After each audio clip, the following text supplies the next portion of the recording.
So, hello everyone, and welcome to our Valentine's Day Miscellany here at Newcastle on Tyne Unitarians.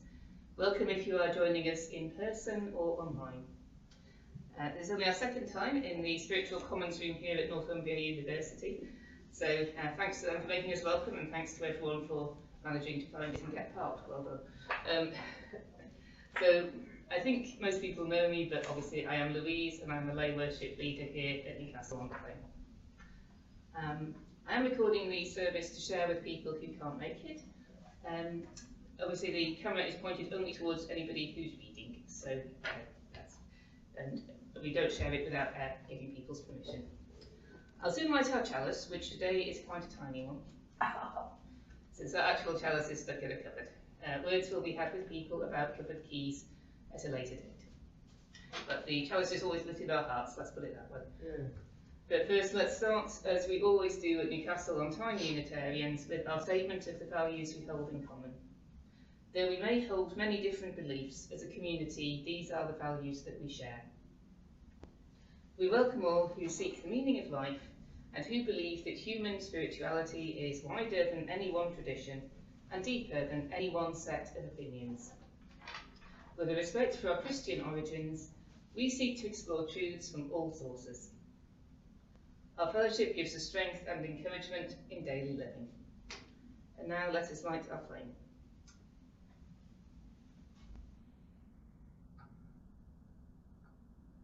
It's rather interesting. This, I think, it is a very unusual chalice today, obviously because it's a tiny battery tea light, but also because of what it is sitting on. Yeah. This is Ron Coulson's chair, which was created in memory of Ron, who held, I think, just about every position going at Newcastle on Tyne Unitarians, and without whom we probably wouldn't still be here. He is one of many people whose great service to the church was remembered, because he was famous for always, if you're wondering, he was famous for always sitting in the entrance of the church to welcome people, among many other things. So it was decided by the committee that an appropriate way to remember Ron would be to make a chair. So I hope he'd understand the situation of the tiny tea light, and perhaps we can all think about Ron and his great love for the church. So let's have our chalice lighting words. Love can transform the world. Love is the aspiration, the spirit that moves and inspires this faith we share. Rightly understood, love can nurture our spirits and transform the world. May the flame of this chalice honour and embody the power and the blessing of the love we need, the love we give, and the love we are challenged always to remember and to share. May it be so. Amen. And we'll now have our first reading. Obviously this is a miscellany service, so it's a collection of readings, thoughts and poems basically on the theme of love and Valentine's Day. Beginning with that most mysterious of saints, Saint Valentine, and now Jane is going to share a reading. You're right.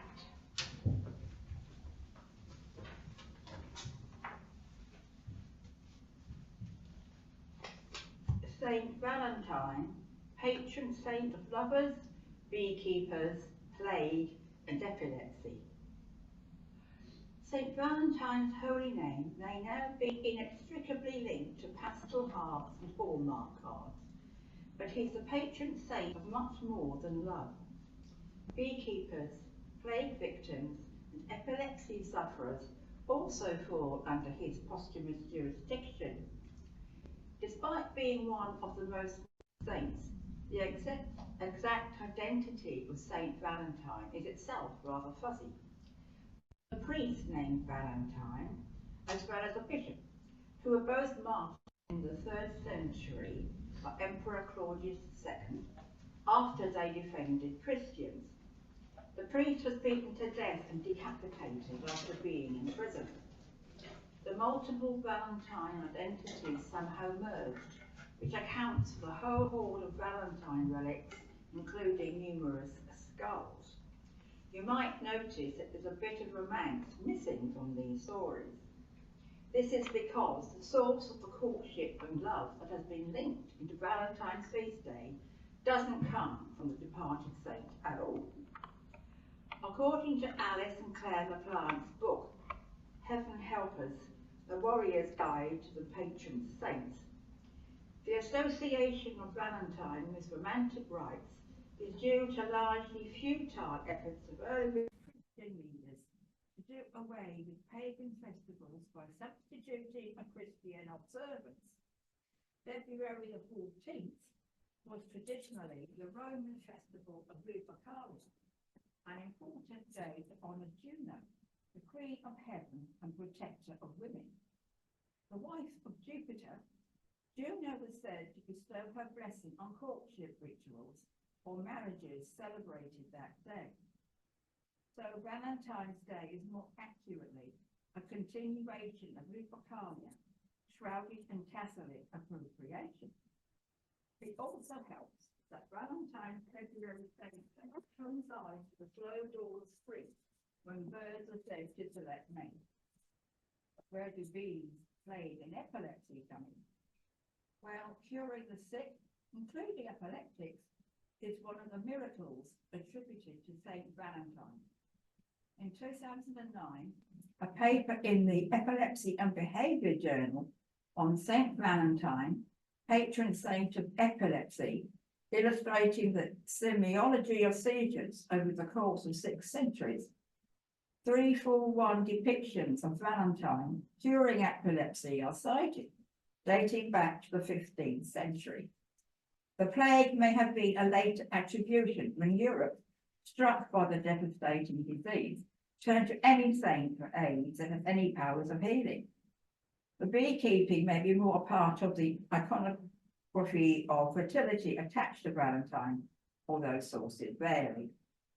To add on to this, the website www.catholic.org mixes in travel, happy marriages, fainting, greetings, and engagement to its patronage.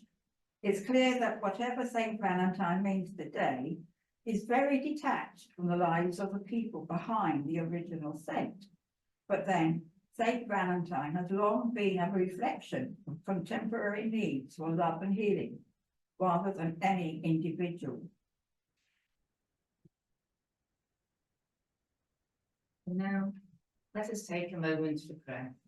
This is an ancient Valentine's Day prayer to the Lord, and we're not certain who the author is, but it's selected.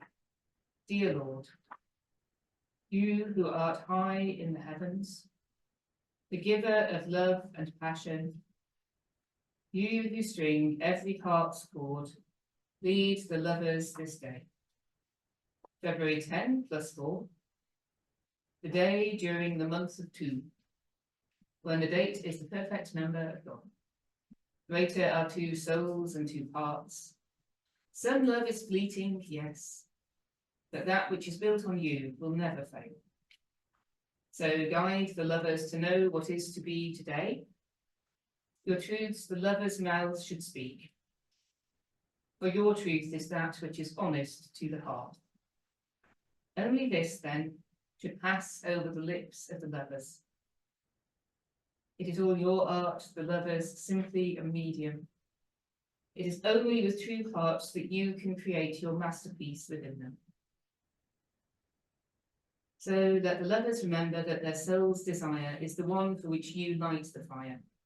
And let it be you who creates the art of the lovers, the art of 2 into 1. Amen. So I think some of you have already identified the lady on the front of the order of service. If you have not, her name is Regina, and she is the Regina of the Tale of Varieties and Regina, which David is shortly going to read for us. Something of an ancient love story from the north of England. So this piece was actually written by a local writer, Bronwyn Riley, who is part of the New Writing North Collective. Varieties, is that right? Yes. Not Barrettes. By now I think he's past caring. But You said that, I think you're going to be. Yes, first time I've seen this, so oh well. Albert Hadrian's Wall, late 2nd century. Varieties, the Palmyran stands before Regina's tombstone. Stonemason, a fellow Syrian, has done a good job and written the correct formula for the dead in their home language. Regina, his freedwoman and wife. Rest in peace. She looks quite fine, lady in that fancy setting with all her best British clothes. She would be pleased. Bharati shivers in the sea salt wind, wrapping his thick woolen cloak more closely around himself. Regina's birthplace was on this island, 280 miles south. His native land is 1,000 times as far away. Palmyra, that ancient desert city at the crossroads of empires where caravans and carrying silks and spices from Arabia, Persia, India and China arrived into an oasis of springs and gardens after relentless days of sun and sand. Camels. How to explain them to someone who has never seen them? Hunchback horses? Latin is his third language after Aramaic and Greek, and he has to translate from Greek into Latin in his head before he speaks it.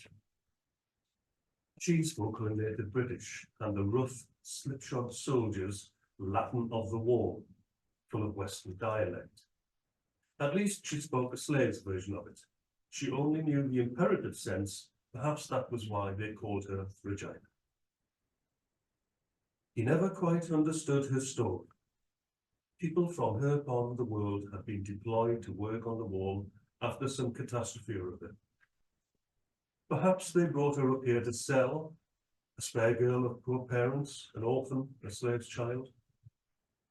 With so many unattached men on good wages in the military zone, she was worth more here than down south. It causes less trouble for soldiers to hook up with girls from further away than to take all the locals. Only the senior officers are allowed their wives, and there are never enough women to go round. All Bharati's knew officially about Regina was on the slave trader's certificate, her health, her place of origin, and her age. Young slave women have threefold value: work, sex, and children. They seldom earn their freedom before 30. Too bad Regina died at that age. He was fond of her. There was no shame in falling for a slave, was there, when the great heroes of Troy had done the same, had not Achilles loved his Briseis. Back home in Syria, the scent of thyme and jasmine hangs in the air as warm and enveloping as the desert sand beneath his feet. Here on the northeastern edge of Britannia, the salt, sharp wind cuts through his bones, and the sand on the beach is as sticky and lumpy as cold British porridge. Scented oils smell more delectable when rubbed into skin warmed by desert sun and fattened on plucked dates. What flavour has a date pulled too early off the palm, hidden from many suns in an ocean-tossed barrel and consumed in the rain? Olive oil, scent, silk, spices. In the early days, the commanding officers had to send their men all the way to Londinium to obtain them, but now there are what passes for markets here at places like Coria, which will one day be known as Coleridge. Up here on the wall, wind and rain are enemies as bitter as the Britons and the Caledonians. At least Bharati's house is small and piled high with Regina's woolen blankets.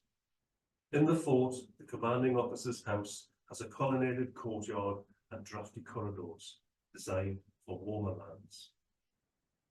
Regina was always spinning greasy British wool, which fetched a premium outside the province. She made enough to buy her freedom, saving her money in the box he had brought with him to Britannia, the one he had given to her. She earned enough to pay for that handsome headstone.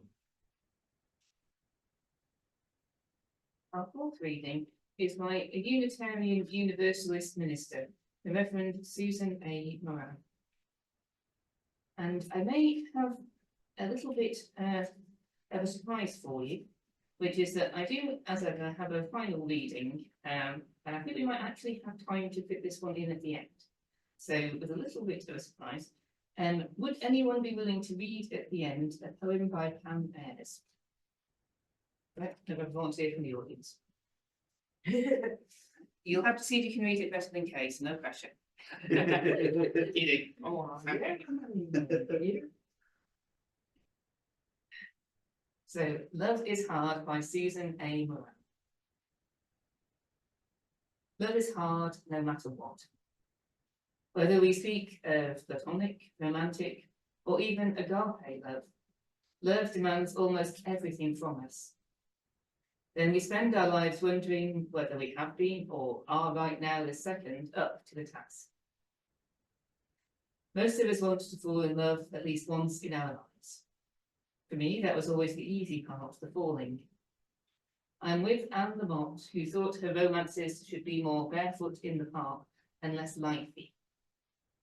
It is the lifey part most of us find challenging. And the lifey part is difficult, whether we speak of love between lovers, among family members, or between and among friends. In my experience and observation, loving is hard regardless of whether we are straight or gay, young or old, cis or transgender. Colour and abilities matter not at all. Most of us argue with our loved ones about the pettiest things. I grew up fighting with my older brother over who got the first scoop of peanut butter, who had to rise out of their chair and physically change the TV channel. The dumber it was, the more we fought. And yet my brother and I are very close today, so fighting can't be the reason love is hard. Fighting can be the reason that love remains and grows. Couples who never argue leave me baffled. I just can't believe they agree on everything. Living with any other person requires compromises and adjustments, flexibility, and to quote Ruth Bader Ginsburg's mother-in-law, being a little deaf. These constant adjustments and compromises necessitate the erosion of our own selfish desires, and our big, swollen egos take a hit. This can mean a growing humility and compassion, or it can mean growing resentment and jealousy. Love is messy and often painful and lonely. Love also brings out the loneliest sin of the deadly ones, envy. Envy has no upside. One can't be outwardly passionate about it or be proud of it, the way one can with gluttony or sloth or even, well, pride. It is too painful. Love is hard when we are in love with another human being. Love is hard between parents and children too. No one comes under the unforgiving light of our lifelong investigations more than our parents and the choices they made in raising us. But at a certain point, we must all come to terms with where we came from. If we cannot love our parents, and some are not worthy of love, we can try to love other people better than we ourselves were loved. That really is the only revenge. Then there is the love of parents towards children. For me, the love I feel toward my daughters is not remotely the same thing as the love I feel for my spouse. Obviously, there is the romantic component of the love one has for a partner that has no place in a parent and child relationship, but for most people I know, there would be no hesitation to throw our bodies in front of a train to save the lives or life of our child. Not everyone feels the same way about their spouse. James Salter writes with insight about the love a parent has for a child. Of them all, it was the true love. Of them all, it was the best. That other, that sumptuous love which made one drunk, which one longed for, envied, believed in, that was not life. But to be close to a child for whom one spent everything, whose life was protected and nourished by one's own, to have that child beside one at peace was the real, the deepest, the only joy. This is a man whose child is not throwing a temper tantrum at Wilkinson's because you're not going to throw like a £10 box of chocolate raisins for the juice box. Many of us choose not to have children and have lots of other loving relationships in our lives. Indeed, one of the features of the younger generation is their lack of interest in marriage or childbearing. For obvious reasons, we need some people to keep having babies. But it's not for everyone, and our society must learn to be more loving towards those people for whom parenthood is of no interest. Or it is of interest, but it isn't possible.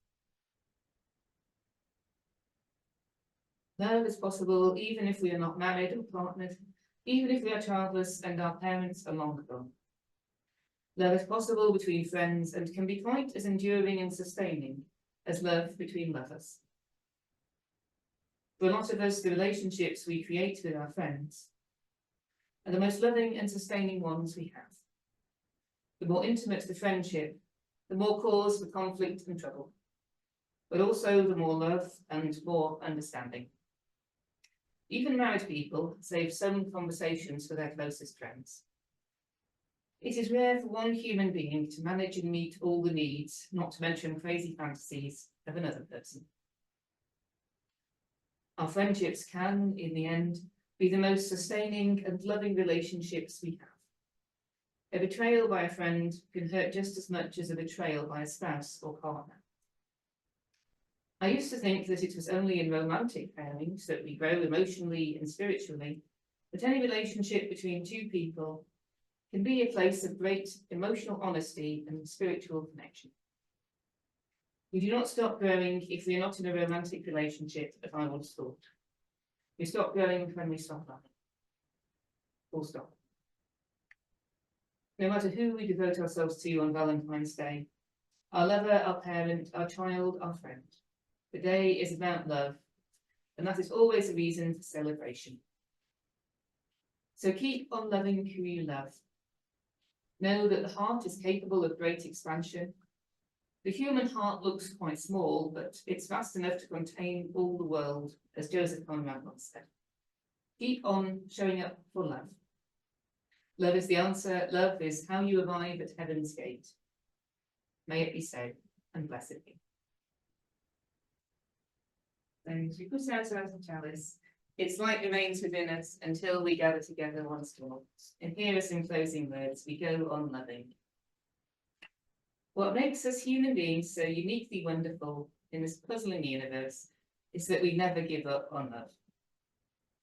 Against all odds, with no guarantee of being loved in return, out of the hate and hurt so often handed us, in the face of the sad suffering history has let us see, we go on loving.